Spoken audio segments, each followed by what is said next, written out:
Hello guys, I am अंकित भट्ट। स्वागत है आपका उत्तराखंड ऑनलाइन एजुकेशन हब में। तो फ्रेंड्स, उत्तराखंड हिस्ट्री की हमारी सीरीज चल रही थी जिसमें हमने आद्य ऐतिहासिक काल, प्राग्ञ ऐतिहासिक काल कर लिया था। ऐतिहासिक काल चल रहा था। तो गाइज, इससे पहले हमने कार्तिकेयपुर राजवंश पढ़ लिया था, उसके बाद कैसे उसका अंत हुआ। तो अब हम आज स्टार्ट करने जा रहे हैं कुमाऊँ का चंद राजवंश। ठीक है, तो चंद राजवंश कहाँ से स्टार्ट होता है, कौन इसका पहला राजा था, कैसे ये वंश को आगे बढ़ाते हैं, क्या क्या इनकी प्रथाएं चलती थी, वो सब डिस्कस करते हैं। तो चैनल को प्लीज़ गाइज लाइक और शेयर कर दीजिए।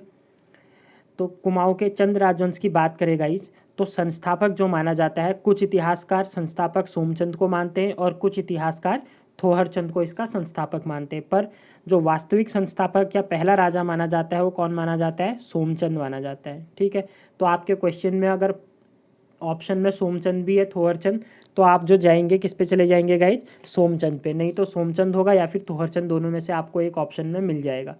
तो सोमचंद के आगमन के समय कुमाऊं में कत्यूरी नरेश ब्रह्मदेव का आधिपत्य था।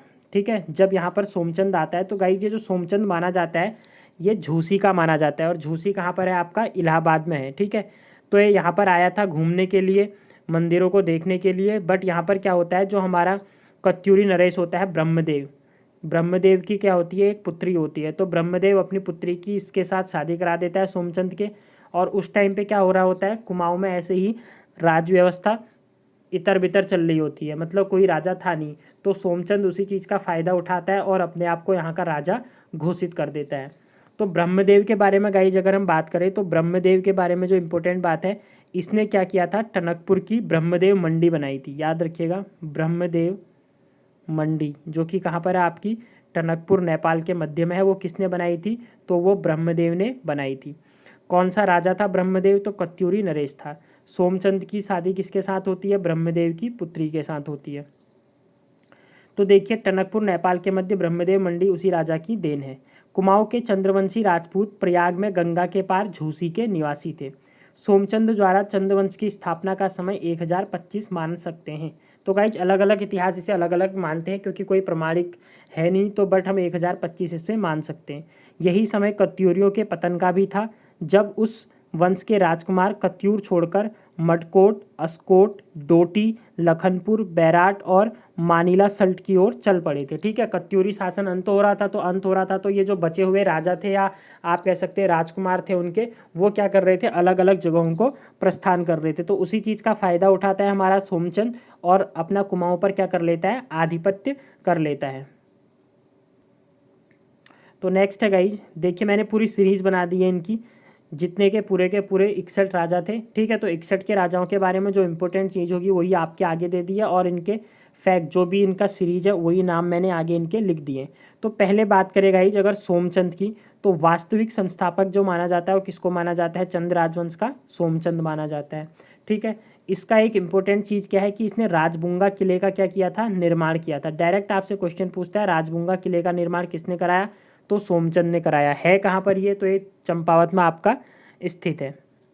तो गाइज यहाँ से एक क्वेश्चन और बनेगा, जो सोमचंद था वो किस भगवान का उपासक था? तो याद रखिएगा, जो सोमचंद था वो शिव का क्या था? उपासक था। दूसरा, ये डोटी मल्ल, डोटी मतलब नेपाल के जो राजा थे उनको क्या देता था? कर देता था। अपना इसका स्वतंत्र राज्य नहीं था, ये डोटियों को क्या देता था? कर देता था। उनका मतलब एक टाइप से प्रतिनिधित्व करता था, ये कह सकते हो आप। तो गाइस जब सोमचंद गद्दी पर बैठा था तो इसने सर्वप्रथम 4 किलेदार नियुक्त किए थे। ठीक है, जो आपके थे कार्की, बोरा, तड़ागी और चौधरी। ये जो मूल थे, सारे के सारे कहाँ के मूल निवासी थे? ये नेपाल के मूल निवासी थे। और इन चारों को इन्होंने क्या किया? चारों को किलेदार नियुक्त कर दिया। और उस टाइम पे इन किलेदारों को क्या कहते थे? चार आल कहते थे। चार आल। ठीक है, और अब इसका संक्षेप रूप हो गया है चार आल। तो अगर आपसे पूछे चाराल चंद्रवंश में किससे संबंधित था, तो ये क्या था? पहरेदारों या किलेदारों से संबंधित था। और किलेदार कौन कौन से थे? कार्की, बोरा, तड़ागी और चौधरी। उसके बाद अगर गाइस सोमचंद की बात करें तो इसने सर्वप्रथम दोणकोट के राजा, ठीक है, दोनकोट का राजा था रावत राजा, दोणकोट के रावत राजा को क्या किया था? परास्त किया था। तो क्वेश्चन बन सकता है इसने सर्वप्रथम कौन से राजा को परास्त किया था? तो रावत राजा को परास्त किया था। ठीक है, और इसने क्या किया गाइज? जो मेहरा लोग थे उनको तो इसने मंत्री बनाया, जो मेहरा थे इन्हें क्या बनाया, मंत्री, और फर्थयाल लोगों को अपना सेनापति बनाया। ग्रामों में इसने बूढ़ों व सयानों की नियुक्ति की और पुलिस का कार्य वह लगान इकट्ठा करते थे। जो ये सयाने होते थे क्या करते थे, लगान इकट्ठा करते थे, जो राजा को फिर पहुंचाया जाता था। ये गाइज एक धर्मात्मा और संयमी नीति कुशल पुरुष था, ठीक है। और दूसरा किसको कर देता था, मैंने बता दिया आपको, डोटी के मल्ल को ये क्या कर देता था, कर देता था। और जो गाइज जो डोटी के राजा होते थे मल्लवंशी, उनको रैका या राई कहा जाता था, ठीक है, याद रखिएगा, पूछता है क्वेश्चन में। तो दूसरे के पर चलते हैं गाइज। तो दूसरा था, ठीक है, आत्मचंद। आत्मचंद क्या था, ये सोमचंद का पुत्र था। तीसरे राजा की बात करें गाइज तो ये पूरनचंद था, और पूरनचंद किसका पुत्र था, आत्मचंद का पुत्र था। इनके बारे में जानकारी, कोई शासनकाल ज़्यादा रहा नहीं गाइज इनका, ठीक है, तो इनके बारे में कुछ जानकारी हमें मिलती नहीं है, तो इनका नाम पता होना चाहिए आपको, बस हो गया सीरीज में। फिर आता है आपका इम्पोर्टेंट इंद्रचंद, ठीक है। इंद्रचंद चौथा राजा था।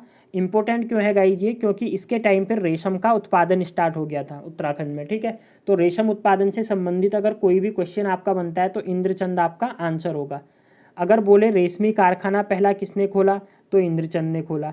चीन और नेपाल के साथ व्यापार पहले किसने किया, तो वो भी किसने किया था, हमारे इंद्रचंद ने स्टार्ट किया था। तो ये हो गया। पांचवें राजा की बात करें गाइस तो पांचवा राजा था संसार चंद। उसके बाद आता है आपका सुधाचंद, और सातवां राजा आता है हमीर चंद।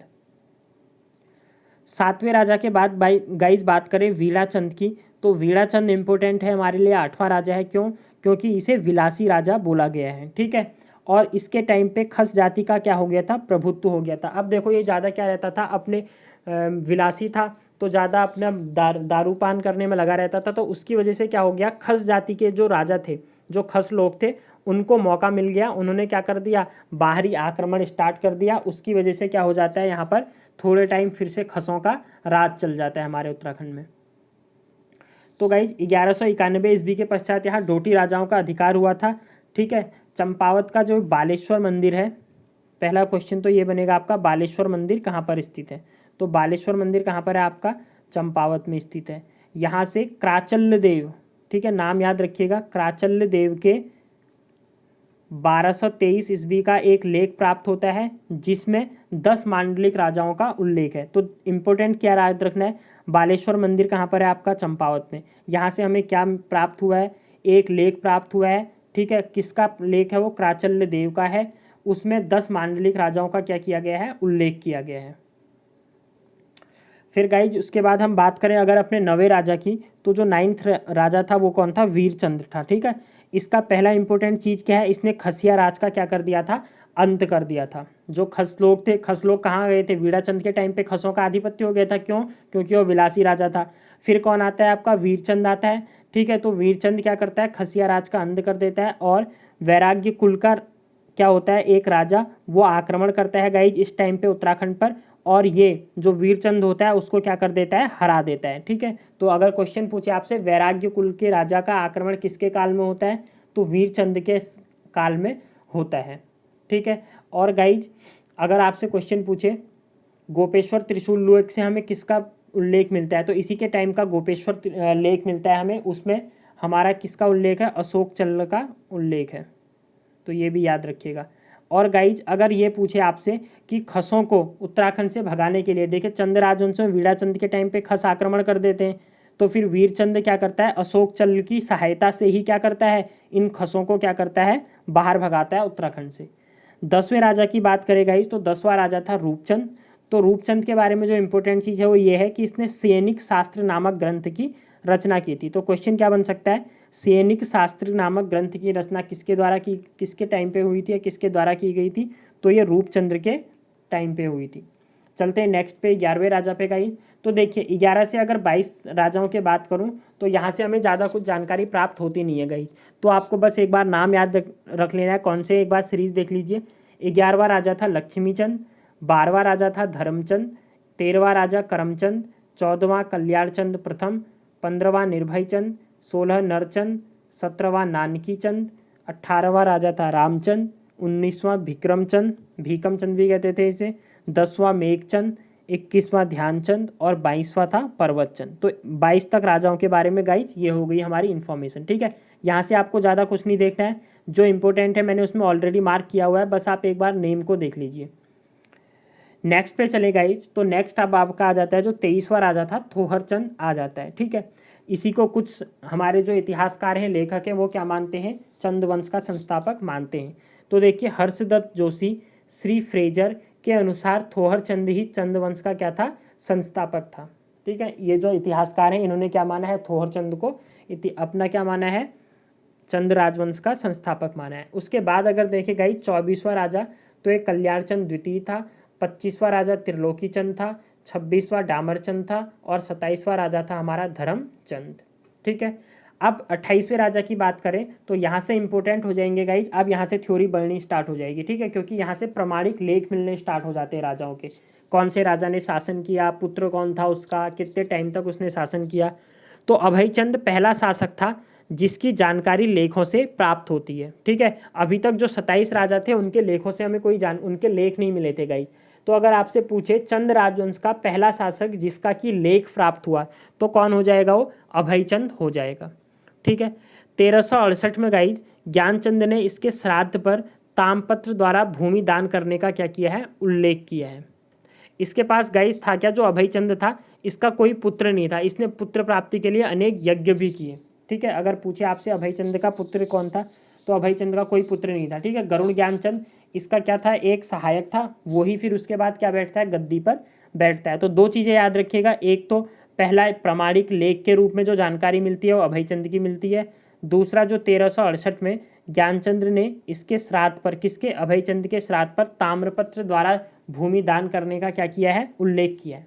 तो आप चलते हैं गाइज ज्ञानचंद पे, इसको गरुड़ ज्ञानचंद भी कहा जाता है। ठीक है, शासनकाल की बात करूं तो इसका 1365 से गाइज 1420 माना जाता है। ठीक है, अब ये क्या था, सर्वाधिक शक्तिशाली शासक था। जितने चंदवंश में शासक हुए उनमें सबसे शक्तिशाली राजा किसको माना जाता है, गरुड़ ज्ञान चंद को माना जाता है। दूसरा सर्वाधिक शासन करने वाला अगर राजा पूछे आपसे तो वो भी कौन था, गरुड़ ज्ञान चंद्र था।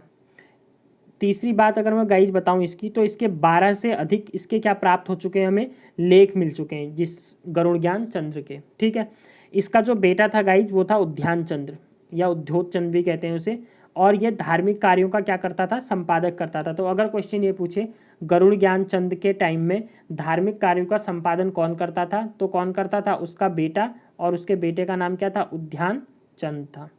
तो ये चीज़ आप याद रखिएगा। ठीक है, नेक्स्ट अगर बात करें गाइस तो फिरोज शाह तुगलक से मुलाकात करने, इंपॉर्टेंट क्वेश्चन है, पूछता है।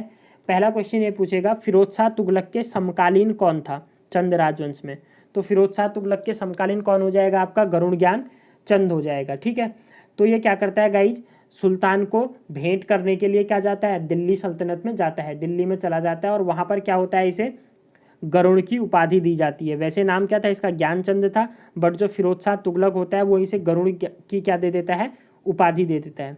दूसरा अगर आपसे पूछे किस भगवान का उपासक था, तो ये किसका उपासक था, विष्णु का उपासक था। जैसे सोमचंद किसका उपासक था, शिव का, ऐसे ही हमारा गरुड़ ज्ञानचंद जो था वो विष्णु का उपासक था। और इसका जो राज चिन्ह था गाइज वो गरुड़ चिन्ह था। ठीक है, गरुड़ जो होता है इसका राज चिन्ह था। तीसरा इसने सोर को क्या कर लिया था, जीत लिया था। सोर जो आपका पिथौरागढ़ वाला क्षेत्र है गाइज वहाँ पड़ता है। अगर आपसे पूछे सोर का विजेता नाम से कौन जाना जाता है, तो सोर का विजेता भी किसे कहा जाता है, गरुड़ ज्ञानचंद को कहा जाता है। इसके अलावा और अगर इन्फॉर्मेशन बताऊँ गाइज तो मझेड़ा ताम्रपत्र में ज्ञानचंद्र को श्री राज विजय कहा गया है, श्री राज विजय। ठीक है, अब क्वेश्चन बनेगा कि ये जो हमारा मझेड़ा है ये आता कहाँ पर है, तो याद रखिएगा जो मझेड़ा पड़ता है ये बनकोट बागेश्वर में पड़ता है, सॉरी कपकोट, बनकोट नहीं, कपकोट बागेश्वर में पड़ेगा। ठीक है, मझेड़ा ताम्रपत्र मिला हुआ है।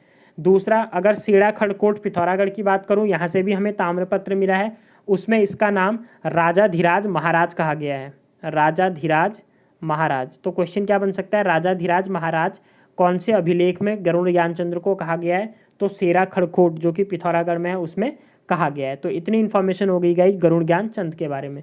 नेक्स्ट राजा की बात करें तो नेक्स्ट जो राजा था 30वां वो था हरिहर चंद, 31वां राजा था उद्यान चंद और 32वां राजा था आत्मचंद।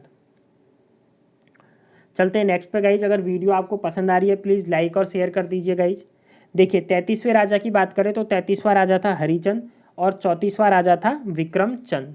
ठीक है, तो विक्रम चंद की बात करूँ तो ये 1423 में गद्दी पर बैठता है। 2 हमें इसके ताम्रलेख प्राप्त हुए, ताम्रपत्र। एक तो हो गया बालेश्वर मंदिर, ठीक है, अभी बताया मैंने बालेश्वर मंदिर कहाँ पर है, आप कमेंट करके बता सकते हैं। दूसरा चंपावत ताम्रपत्र, तो 2 ताम्रपत्र प्राप्त हुए हैं इसके, उससे हमें विक्रम चंद के बारे में जानकारी प्राप्त होती है। 35वें राजा की बात करें गाइज तो 35वां जो राजा था वो था भारती चंद।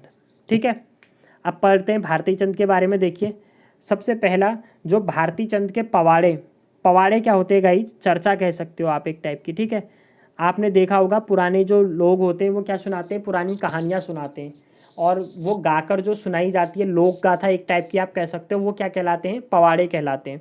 तो भारती चंद के पवाड़े कुमाऊं के इतिहास में क्या रखते हैं, विशेष महत्व रखते हैं।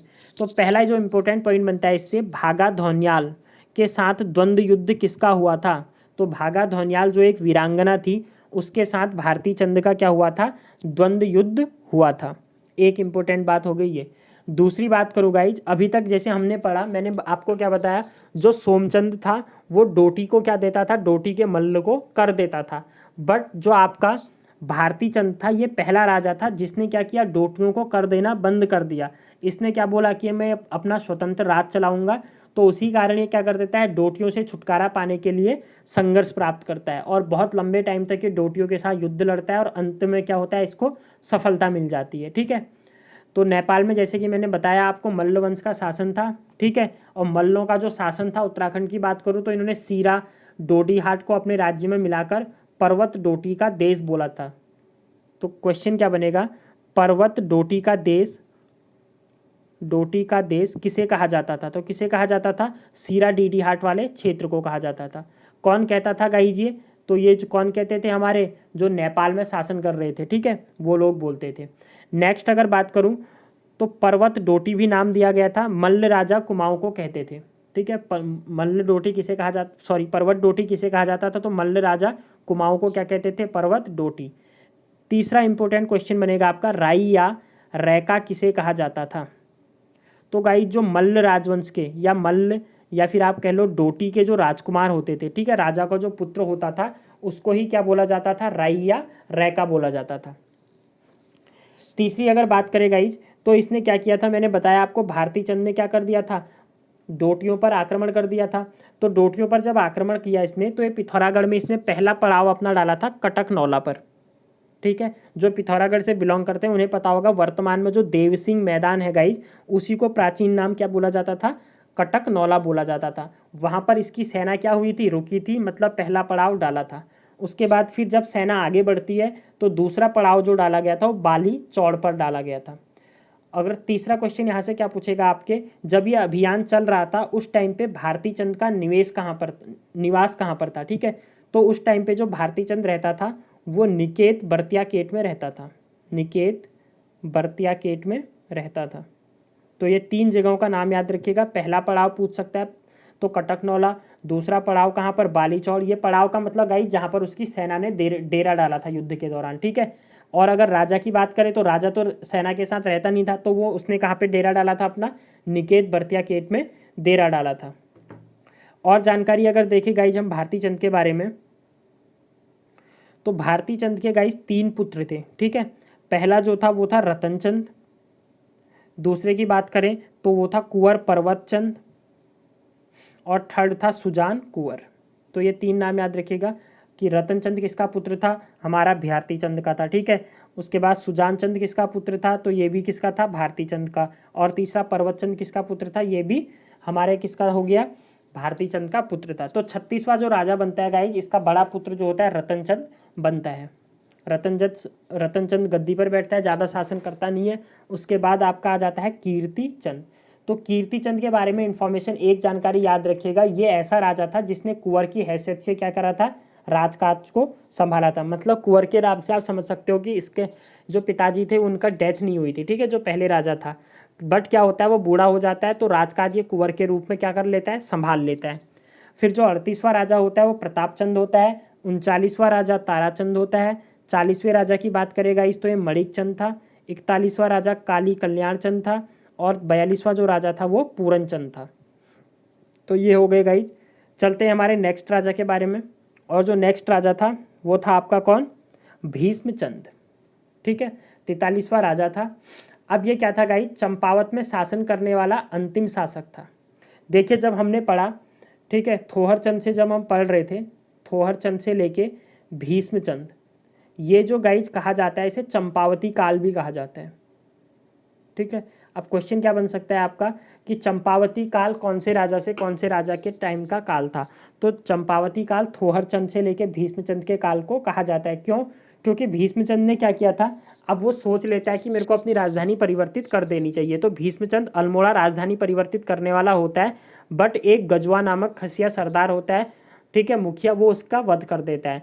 तो इस कारण फिर उसका बेटा क्या करता है, राजधानी को परिवर्तित करता है। तो याद रखिएगा, पहला पॉइंट क्या हो गया, चंपावत में शासन करने वाला अंतिम शासक कौन था, तो भीष्मचंद। खगमरे किले का निर्माण किसने कराया अल्मोड़ा में, तो वो भी कौन हो जाएगा, भीष्मचंद।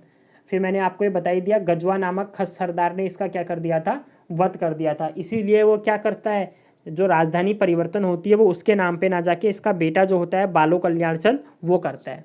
तो देखिए कल्याण चंद्र तृतीय, या आपको यह क्वेश्चन में मिलेगा बालो कल्याण चंद। ठीक है, तो दोनों एक ही है, इसमें कंफ्यूज मत होना। चंपावत से अल्मोड़ा राजधानी परिवर्तित किसने की, तो किसने की थी, कल्याण चंद्र तृतीय या बालो कल्याण चंद्र ने की थी।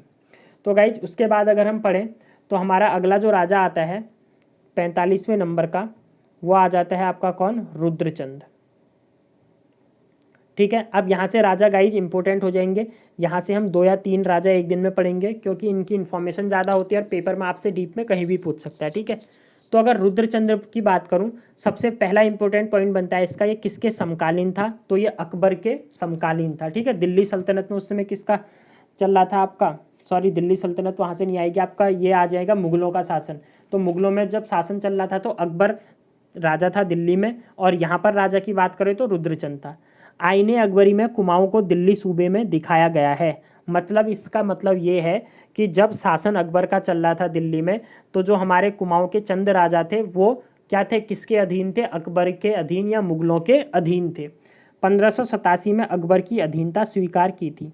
अभी मैंने आपको क्या बताया, जो हमारा भारती चंद है वो क्या कर देता है, छुटकारा पा लेता है डोटियों से, तो फिर चंद राजवंश क्या हो जाता है, स्वतंत्र राजवंश हो जाता है। ठीक है, वो किसी के अधीन काम नहीं करता। बट जैसे ही आपका कौन आता है, रुद्रचंद आता है, तो वो क्या करता है, अकबर की अधीनता स्वीकार कर लेता है, और फिर से ये क्या हो जाते हैं, किसी दूसरे राजवंश के ऊपर के नीचे क्या करते हैं, अपना साम्राज्य चलाते हैं। तो हुसैन खां को मारकर रुद्रपुर शहर की क्या करता है, ये स्थापना करता है। तो देखो गाइज, जब हमने बात किया था तुगलक, फिरोज शाह तुगलक क्या कर देता है, हमारे राजा को क्या कर देता है, गरुड़ ज्ञानचंद को तराई वाला क्षेत्र देता है। तो वो तराई क्षेत्र चंदों के पास था। पर इसी टाइम पे क्या होता है, हुसैन खां नामक एक सरदार होता है, ठीक है, वो तराई क्षेत्र पर आक्रमण कर देता है। अब जब आक्रमण कर देता है तो फिर क्या होता है, जो रुद्रचंद होता है वो हमारे अकबर के पास जाता है और अकबर से कहता है कि देखिए हुसैन खां ने ये तराई वाला क्षेत्र ले लिया है, तो आप मदद कीजिए। तो जो अकबर होता है वो उसको तराई वाला क्षेत्र दे देता है। और गाइज जो हमारा ये रुद्रचंद होता है वो जो सम्राट होता है अकबर, उसके लिए क्या क्या ले जाता है, कस्तूरी, हिरणों की खाल और झुप्पू या तिब्बती याक, ये सारे क्या करता है, उसे भेंट करता है। तो ये भी इंपॉर्टेंट है, याद रखिएगा। और उसके बाद जो अकबर होता है वो तराई क्षेत्र को उस टाइम पे क्या कहा जाता था, 84 माल परगना। ठीक है, 84 माल परगना इंपॉर्टेंट है। तराई क्षेत्र को चंद राजवंश में क्या बोला जाता था, पूछ सकता है, तो इसे क्या कहा जाता था, 84 माल परगना। फिर से अकबर के द्वारा किसको दे दिया जाता है, रुद्रचंद को दे दिया जाता है। और अगर बात करेगा इस रुद्रचंद की, तो देखिए मल्ला महल किले का निर्माण किसने किया, अल्मोड़ा में ही है ये भी। तो ये किसने किया था, हमारे रुद्रचंद ने किया था। तो जब ये गाइज तराई क्षेत्र को जीत लेता है तो वहाँ से आने के उपलक्ष्य में क्या करता है, ये रुद्रपुर नामक शहर पर डेरा डालता है और वहीं पर रुद्रपुर शहर की स्थापना हो जाती है। तो अगर आपसे पूछे रुद्रपुर की स्थापना किसने की, तो वो भी किसने की थी, हमारे रुद्रचंद ने की थी। ठीक है, उसके बाद और चीज़ें देखें इसने, तो इसने धर्म निर्णय नामक पुस्तक लिखवाई। ठीक है, और ये जो धर्म निर्णय नामक पुस्तक थी गाइज, ये सामाजिक व्यवस्था स्थापित करने के लिए लिखी गई थी। मतलब समाज कैसा होगा, कैसे वहाँ पर रूपरेखा होगी, रूल्स क्या होंगे, कैसे आपको काम करना है, इस टाइप की ये पूरी सामाजिक व्यवस्था पर बुक थी, क्या, धर्म निर्णय नामक पुस्तक। और बात करें गाइस तो इसने ब्राह्मणों के गोत्रों को बांट दिया था, ठीक है। जो 4 टाइप के अभी आप ब्राह्मण प्रणाली देखते हैं गाइस, एक होते हैं चौथल्य ब्राह्मण जो कि शादी वादी करवाते हैं, ठीक है, उच्च ब्राह्मण भी कहते हैं इन्हें, शादी करवाने वाले जो शुभ कामों में जाते हैं। फिर दूसरे होते हैं गाइज पंचबड़ीय ब्राह्मण, ये मीडियम कैटेगरी के होते हैं, ठीक है। अब मीडियम का मतलब क्या, जो आपका कह सकते हो जैसे कोई अशुभ काम, लाइक कोई मरने पर जो होता है ब्राह्मण को बुलाते हैं उस टाइप के काम, श्राद्ध के टाइम जो होते हैं काम, वो वाले ब्राह्मण क्या कहलाए आपके, पंचबड़ीय ब्राह्मण कहलाए। तीसरी जो कैटेगरी रखी इसने वो रखी हल्ये ब्राह्मण की, ठीक है, और इनको क्या बोला गया, पीतलीय ब्राह्मण। आपने देखा होगा ना, कहते हैं कि ये हल बाने वाले ब्राह्मण हैं, तो उनको क्या बोला जाता है, थर्ड कैटेगरी के ब्राह्मण थे, और इन्हें क्या बोला गया, पीतलीय ब्राह्मण। चौथे जो थे गाइस ये थे ओली ब्राह्मण, ठीक है। और ओली ब्राह्मण क्या करते थे, ओले पड़ने पर क्या करते थे, ये थाली बजाते थे। तो अगर बोले कि आपसे क्वेश्चन पूछ सकता है ओले पड़ने पर थाली बजाने वाले ब्राह्मण कौन से थे, वो कौन से ब्राह्मण थे, ओली ब्राह्मण थे। और बात करूँ गाइस जिसके शासनकाल की, तो इसमें क्या था, जो कैसी खस थे, ठीक है, कैनी खस, वो क्या करते थे, अनाज का छठा भाग राजधानी पहुंचाते थे। तो देखिए चंद्र राजवंश बहुत बड़ा था, ऐसा तो है नहीं कि अगर अल्मोड़ा राजधानी है तो अल्मोड़ा से राजा क्या करेगा, सब जगह से अपना कर लेने के लिए जाएगा। तो इन्होंने क्या कर दिया था, हर गांव में अपने कैनी खस रख दिए थे जो अनाज का छठा भाग कहाँ पर पहुँचाते थे, राजधानी में पहुँचाते थे।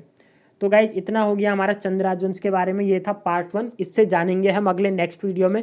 आई होप कि आपको वीडियो पसंद आई होगी। मिलते हैं नई वीडियो के साथ, तब तक के लिए thanks, have a good day.